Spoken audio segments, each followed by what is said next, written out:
Hello everyone, this is Lucy, and today in this video I'm going to show you how to fix if your two finger scroll is not working in Windows 10. So first you need to go to Start menu and type Touchpad settings. So here you will need to make sure that both of these are selected. They should be on and they should be checked. So scroll down and you will see scroll and zoom. Here you'll need to enable this option, which is drag two fingers to scroll. Make sure that it is checked. And after this, check whether the setting has fixed your problem. If it hasn't, then go to mouse settings.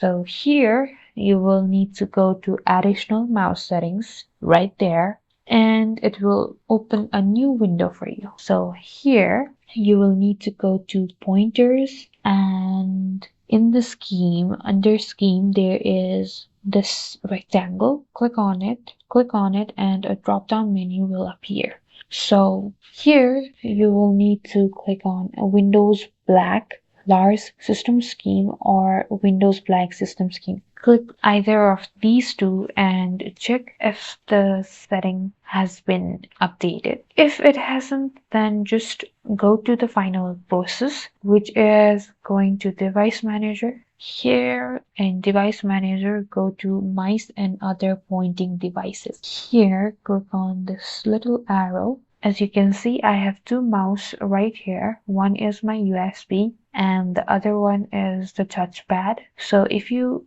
double click any of these and see SDI device, then that's the touchpad. You just need to go to this one and go to driver, and here if you have a rollback driver enabled, if you can click on this button, then just go ahead and click on it. If it doesn't, then click on uninstall and click on OK. After that, you will need to go to this option, action, and you will need to click on scan for hardware changes. You will need to give it some time and you will see that the mouse that you uninstalled earlier has been installed automatically. And this should fix your problem. And that's all for today. Thank you guys for watching. Like and subscribe for more videos, and I'll meet you guys in the next video.